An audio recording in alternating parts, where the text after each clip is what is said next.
I was lowballing the whole college thing. Like, my parents were gonna make me go, but I was trying to like get in and out of there as quickly as possible.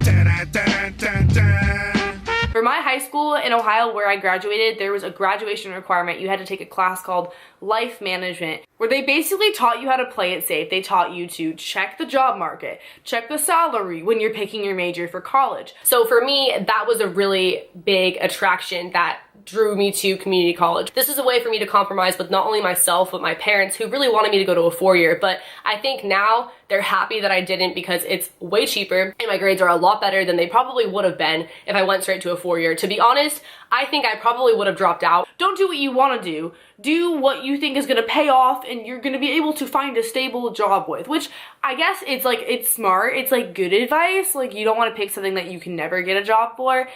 But because of that, I wanted to major in, I wanted to become a dental hygienist. And there's nothing wrong with that at all.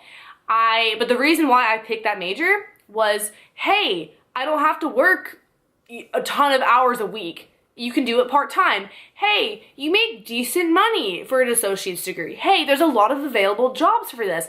That's how I picked my major. And I thought I was so smart for this. I was like, oh, heck yeah, like this is gonna be perfect. I'll be out of college in a couple years. You know, I won't even have to get a bachelor's for this because I was lowballing the whole college thing. Like, my parents were gonna make me go, but I was trying to like get in and out of there as quickly as possible. This is a video I never thought in a million years I would be making right now, but in a weird way, I almost knew that this was coming. I was going to school in Reading, which was like a good 6 hours from the city. I drove like 6+ hours to pick her up from the airport, and where we were basically supposed to stay was at this motel with 2 other strippers who she was gonna be dancing there with. And pretty much what got me started was I had a friend, she lived out of state, she was a stripper. I just thought that she had the coolest job ever. I was living vicariously through her. Every time she would tell me stories, I was like, that's so awesome. You don't have to wake up for like 8 a.m. classes, you could just sleep in. It was almost as if the universe was telling me I shouldn't be in school. These weren't things that I was deciding to have happen on my own. They were circumstances way outside of my control. Obviously, it was my decision to actually drop out of school, but I didn't foresee this happening. I wasn't trying to get to this point. I did genuinely try to stick it out. I was kind of put in the position where it was like, okay, but do I stay here alone at the motel, which is like really sketchy, or do I go make some money with them? And initially, I think that I thought I could just go and watch, but what I didn't know was that at this club, it was 21+, but to work there, you only had to be over 18. So basically, the only way that I could even stay there was if I was hired there, like if I was also a dancer. And I was going through a lot at this time. Like, I'm not even gonna bore you with the details, but I was going through some boy drama. Like, I had just gotten out of a couple different breakups and just feeling really down on myself and kind of like heartbroken. I was just in this phase where I was like, I don't even care. Like, you know what, like, what do I have to lose, right? And as you guys know, I have severe ADHD, which makes it extremely hard for me to concentrate in school as it is, and I take medication for it. I take Concerta, the highest dose that you can get prescribed. Stimulant medications are far more dangerous than most practitioners and published experts seem to realize. Animals and humans cross-addict to methylphenidate, amphetamine, and cocaine. These drugs affect the same 3 neurotransmitter systems and the same parts of the brain.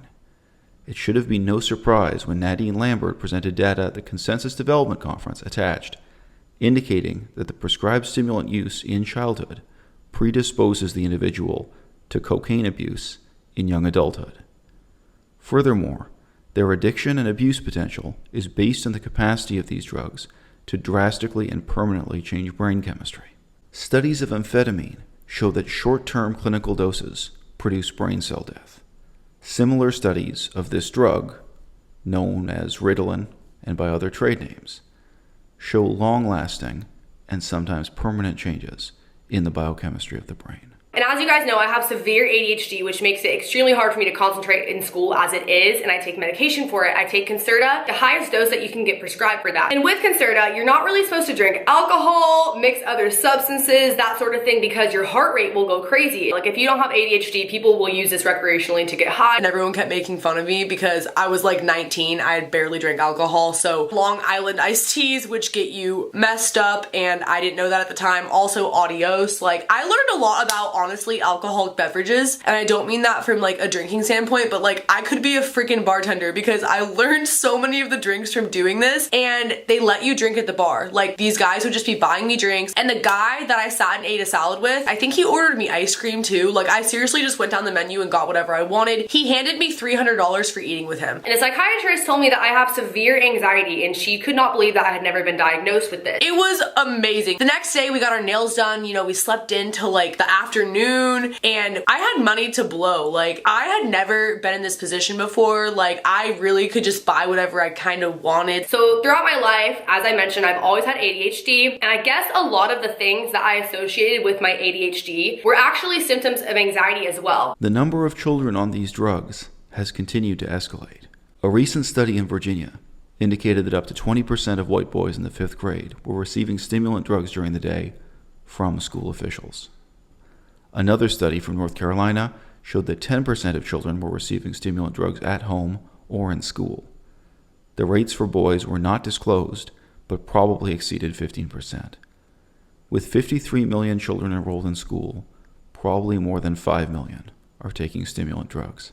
A recent report in the Journal of the American Medical Association by Zito and her colleagues has demonstrated a 3-fold increase in the prescription of stimulants to 2 to 4-year-old toddlers. All stimulants impair growth, not only by suppressing appetite, but also by disrupting growth hormone production. This poses a threat to every organ of the body, including the brain, during the child's growth. The disruption of neurotransmitter systems adds to this threat. And that's another thing. A lot of these girls are on drugs, but I'm not trying to like stereotype strippers because a lot of people in life in general are on drugs. But yeah, a lot of the customers in there are doing coke, and a lot of the girls are doing coke with them. This club, I don't even know how they hired me. Like I was just some bootlegged chick off the street who had no experience. Like this club was nice. Like girls were flying out to go to this club and work there. For example, with my ADHD, it's very easy for me to forget things. So I'm constantly making to-do lists and writing things down. And I will get myself so anxious thinking I'm going to forget something. That's anxiety. Or when I'm trying to focus and concentrate on something, which is hard for me because of my ADHD, my anxiety is just worrying about all these other things I need to do and that I'm going to forget about. Realizing that I've had anxiety my whole life has actually made a lot of sense, and I can't believe I didn't realize this sooner. Since the early 1990s, North America has turned to psychoactive drugs in unprecedented numbers for the control of children. In November 1999, the U.S. Drug Enforcement Administration warned about a record 6-fold increase in Ritalin production between 1990 and 1995. In 1995, the International Narcotics Control Board, an agency of the World Health Organization, deplored that 10 to 12% of all boys between the ages of 6 and 14 in the United States have been diagnosed as having ADD and are being treated with this drug commonly known as Ritalin. In March of 1997, the board declared, quote, "The therapeutic use of methylphenidate is now under scrutiny by the American medical community. The INCB welcomes this," close quote.